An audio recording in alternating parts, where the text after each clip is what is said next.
Good morning, Leeds fans. I hope you're doing fantastically well. Before we start the video, if you wouldn't mind catching all the stuff from yesterday, went down to Ellen Road, got a match day vlog, did an instant match reaction after the game, which has been quite controversial.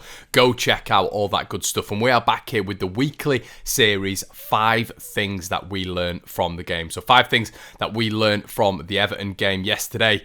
Let's get into it now. So number 1 for me, guys, obviously, the crowd. I can tell you there, from being there myself, it was exceptional. Absolutely superb. Everyone's so happy, so joyous. The weather, my God, the weather was horrendous. Of course, the first game, we're all back together since Huddersfield. Since March 2020, it's torrential rain. It was absolutely horrendous. We made the most of it though. Like, Leeds fans were laughing about it. There's people in the club shop. We were down there for about 12 o'clock, me and my brother. A really, really good day. A lot of good people. A lot of you guys came up to me as well and said hello, which was lovely. I think I counted about 20 of you, which was amazing. It's always very humbling when people come up to me and say they enjoy what I'm doing. So thank you so much.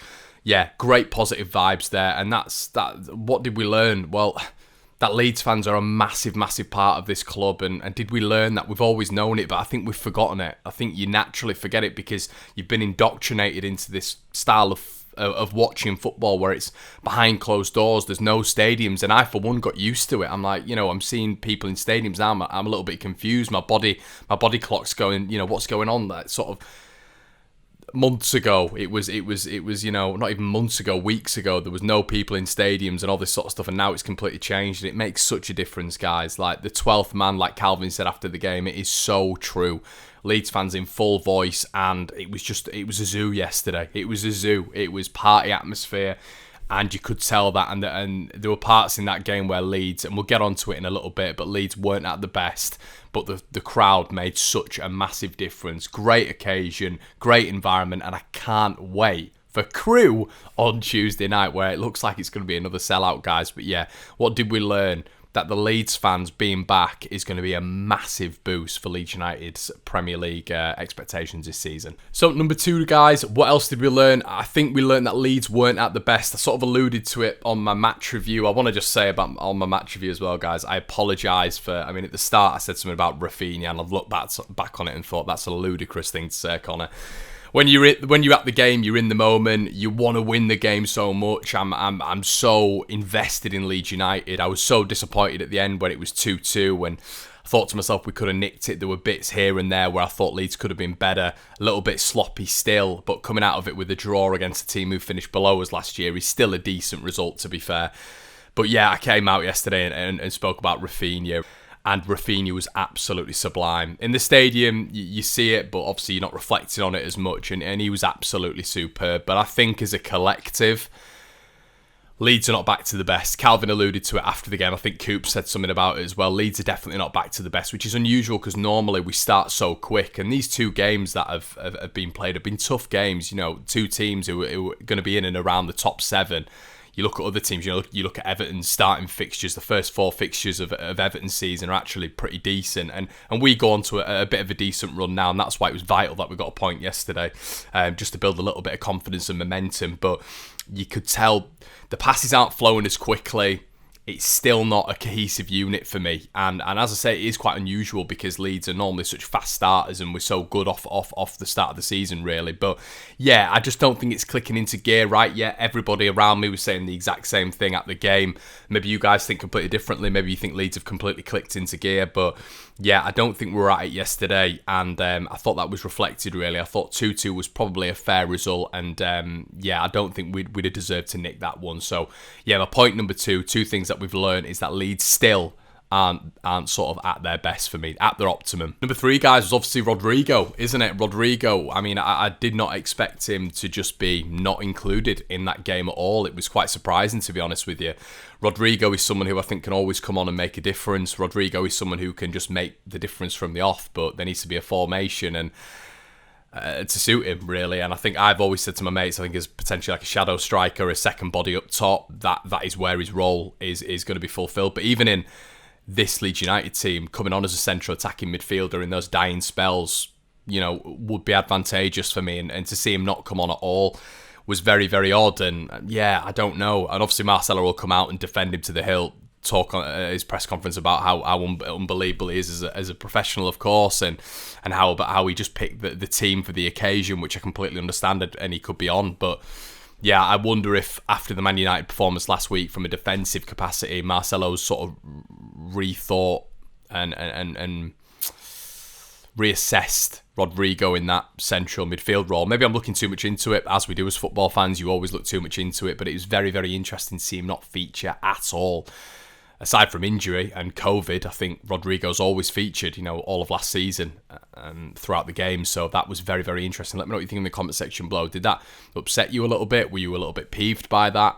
Yeah, but that's point number 3. Rodrigo, our £30 million player, our record signing, didn't even feature yesterday. Interesting.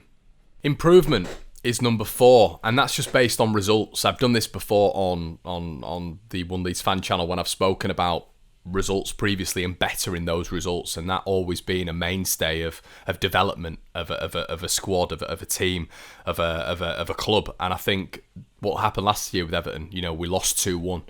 This year we've come back twice, shown a lot of character, which is big in the Premier League, and to come back twice in the Premier League is a very, very admirable quality for this Leeds team, and they will never say die. And I think the problem with last week is you saw a lot of individual performances, you saw a lot of players hiding, a lot of individual performances not shown, players not showing what they're all about. This week, I think everyone was trying their absolute hardest. I think we weren't overawed by the occasion, which was a big thing. I've seen a lot of Leeds fans talking about if there are fans back, even home crowds, are Leeds going to be able to deal with that well? Well, we certainly did yesterday. It really spurred us on. And there's a development, isn't there? A huge development there in the fact that Leeds United lost to Everton at home last year. And there was more pressure on us this year, as I said, because we went behind twice. I thought we were pegged back for a lot of periods in that first half as well. I thought there was 10, 15-minute spell maybe where it was all Everton. Leeds were really struggling to get our patterns of play sorted, our overlaps, the underlaps, everything. It wasn't really happening for us at the moment in time, but we dug in. We stayed strong. I thought Pascal played really well, and I thought there was a lot of developments in the side. Shackleton, when he came on, I thought he was fabulous again, bombing on down that right-hand side. That was great to see. A really creative strategy there by Marcelo Bielsa, because I don't think any of us would have thought, bring Jamie Shackleton on then. It'd have been the Rodrigo call, wouldn't it? But yeah, fabulous decision there by Marcelo. But overall, there's been a serious development. I want Bamford to get off the score sheet. I think the sooner he does that, the better, just for his confidence.